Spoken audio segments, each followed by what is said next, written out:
जय हिंद साथियों, आज हम लोग देखेंगे लीनियर डेंसिटी ऑफ चार्ज और सरफेस डेंसिटी ऑफ चार्ज। तो चलिए सबसे पहले शुरू करते हैं। लीनियर डेंसिटी ऑफ चार्ज क्या होता है? वन डायमेंशनल डिस्ट्रीब्यूशन के क्रम में प्रति एकांक लंबाई पर उत्पन्न आवेश की मात्रा को आवेश का रैखिक घनत्व कहते हैं। क्या कहते हैं? वन डायमेंशनल डिस्ट्रीब्यूशन के क्रम में प्रति एकांक लंबाई पर उत्पन्न आवेश की मात्रा को आवेश का रैखिक घनत्व कहते हैं। आवेश के रैखिक घनत्व को लेम्डा से सूचित किया जाता है। तो लेम्डा बराबर फॉर्मूला क्या होता है? Q/L। लेम्डा बराबर फॉर्मूला क्या होगा? Q/L। लेम्डा बराबर फॉर्मूला क्या होगा? Q/L। ठीक है। आवेश के रैखिक घनत्व का SI मात्रक क्या होता है? तो कूलम्ब प्रति मीटर। आवेश के रैखिक घनत्व का SI मात्रक क्या होता है? कूलम्ब प्रति मीटर। इसका बीमा कहे तो L इनवर्स TA या L इनवर्स AT होगा। आवेश के रैखिक घनत्व का बीमा क्या होगा? L inverse AT। L inverse AT। ठीक है। चलिए अब हम लोग दो चालक से संबंधित फॉर्मूला निकालते हैं। दो चालक के आवेश का रैखिक घनत्व का फॉर्मूला कहे तो वह क्या होगा? λ1/λ2 इज इक्वल टू Q1/Q2 गुने L2/L1। आप इस फॉर्मूला को याद रखेंगे। λ1/λ2 इज इक्वल टू Q1/Q2 गुने L2/L1। हम लोग फॉर्मूला कैसे प्रूफ किए हैं यह यहाँ पर दिख रहा है, आप इसे सीख लेंगे। ठीक है। चलिए आगे बढ़ते हैं। अब हम लोग देखते हैं सरफेस डेंसिटी ऑफ चार्ज। आवेश का पृष्ठीय घनत्व। आवेश का पृष्ठीय घनत्व क्या होता है? टू डायमेंशनल डिस्ट्रीब्यूशन के क्रम में प्रति एकांक क्षेत्रफल पर उत्पन्न आवेश की मात्रा को आवेश का पृष्ठीय घनत्व कहते हैं।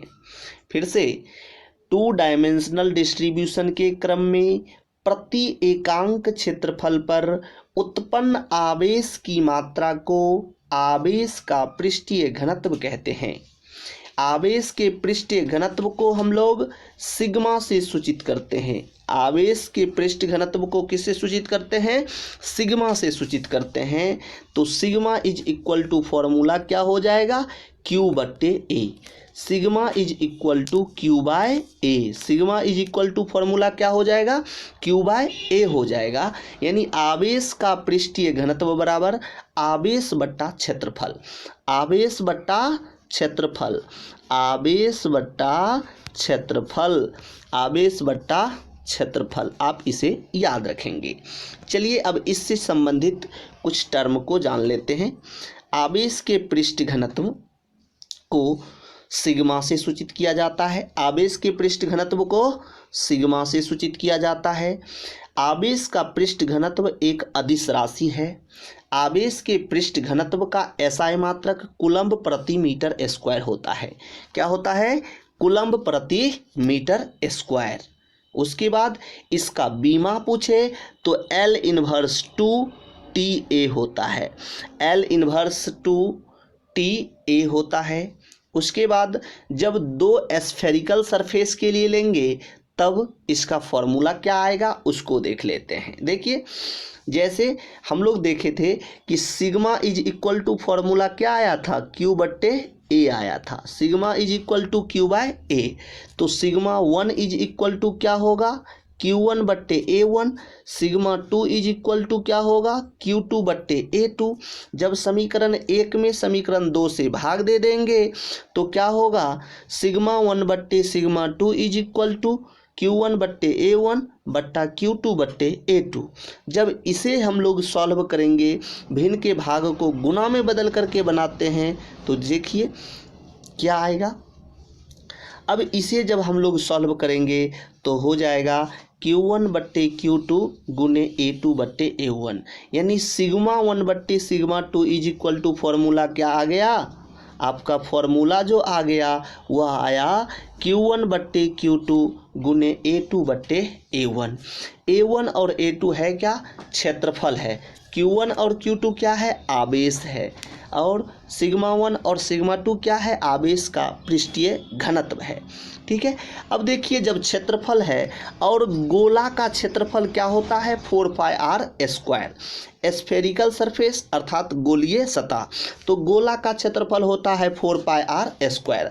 दूसरा क्षेत्रफल तो A2 के लिए क्या हो गया 4πr2 का स्क्वायर, A1 के लिए 4πr1 का स्क्वायर। ठीक है, तो 4π से 4π कैंसिल हो गया, तो क्या बच गया सिग्मा 1 बट्टे sigma 2 is equal to Q1 बट्टे Q2 गुने R2 बट्टे R1 का होल स्क्वायर। यह भी आपका स्फेरिकल सरफेस के लिए एक फॉर्मूला आ गया आवेश के पृष्ठीय घनत्व का। ठीक है, तो आप इसे भी याद रखेंगे और इसे भी याद रखेंगे। चलिए आगे बढ़ते हैं। आज हम लोग आवेश का आयतन घनत्व भी पढ़ लेते हैं। ठीक है, ये डिस्ट्रीब्यूशन ऑफ चार्ज की कहानी पूर्ण रूप से समाप्त हो जाएगी। चलिए, वॉल्यूम डेंसिटी ऑफ चार्ज क्या होता है। 3 डायमेंशनल डिस्ट्रीब्यूशन के क्रम में प्रति एकांक आयतन पर उत्पन्न आवेश की मात्रा को आवेश का आयतन घनत्व कहते हैं। फिर से सुनिएगा, 3 डायमेंशनल डिस्ट्रीब्यूशन के क्रम में प्रति एकांक आयतन पर उत्पन्न आवेश की मात्रा को आवेश का आयतन घनत्व कहते हैं। ठीक है, आवेश के आयतन घनत्व को रो से सूचित किया जाता है। किससे सूचित किया जाता है, रो से। किससे सूचित किया जाता है, रो से। इसे क्या कहते हैं, रो कहते हैं। इसे क्या कहते हैं, rho.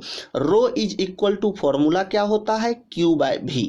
Rho is equal to formula क्या होगा Q/V हो जाएगा। Q क्या है, आवेश, V क्या है, आयतन। Q/V यानी आवेश का आयतन घनत्व बराबर फॉर्मूला क्या हो गया, आवेश बट्टा आयतन। आवेश बट्टा आयतन, आवेश बट्टा आयतन, आवेश बट्टा आयतन, इसे आप याद रखेंगे। चलिए, आवेश का आयतन घनत्व के बारे में कुछ डिटेल की जानकारी ले लेते हैं। देखिए, हर्ट्ज पॉइंट में आवेश के आयतन घनत्व को रो से सूचित किया जाता है। इसका SI मात्रक कूलम्ब प्रति मीटर क्यूब होता है। इसका बीमा L−3TA होता है। अब हम 2 चालक को लेंगे और 2 चालक से संबंधित फॉर्मूला को निकालेंगे। जैसे रो बराबर अभी हम लोग फॉर्मूला क्या देखे थे, रो बराबर फॉर्मूला देखे कि Q/V, रो बराबर Q/V, तो रो 1 बराबर Q1/V1, रो 2 बराबर Q2/V2। फिर जिस तरह से आवेश के पृष्ठीय घनत्व में किए थे उसी तरह से आयतन घनत्व में भी करेंगे। समीकरण 1 में समीकरण 2 से भाग दे देंगे। जब भाग दे देंगे तो देखिए क्या होगा, थोड़ा आगे बढ़ा लेते हैं। क्या हो जाएगा, रो 1 बट्टे रो 2 बराबर Q1/V1 बट्टे Q2/V2। फिर इसे जब सॉल्व करेंगे तो रो 1 बट्टे रो 2 बराबर Q1/Q2 गुने V2/V1 आ जाएगा। ठीक है, जहाँ पर V1 और V2 क्या है, आयतन है। क्या है, चालक का आयतन है, चालक का आयतन है। चालक अगर गोलाकार हो तो गोला का आयतन क्या होता है 4/3πr³ होता है। तो दूसरे आयतन के लिए 4/3r2 का क्यूब और पहले आयतन के लिए 4/3πr1 का क्यूब। 4/3 से 4/3 कैंसिल, पाई से पाई कैंसिल हो गया है। ठीक है, अब बचा क्या, तो बचा है R1 और R2, तो लिख दिए रो 1 बट्टे रो 2 बराबर Q1/Q2 गुने R2/R1 का होल क्यूब। यह भी एक फॉर्मूला बन गया। ठीक है, इस पर आपको न्यूमेरिकल बनता है, इसीलिए हम हर एक फॉर्मूला को डील किए हैं। आप 1 से 2 बार सुनेंगे और देखेंगे तो आपको अच्छी तरह से याद हो जाएगा। ठीक है, तो चलिए, आपको ये वीडियो यदि अच्छा लगता है तो आप अपने दोस्तों में भी शेयर करें। यदि आप नए हैं तो चैनल को सब्सक्राइब भी कर लें। धन्यवाद।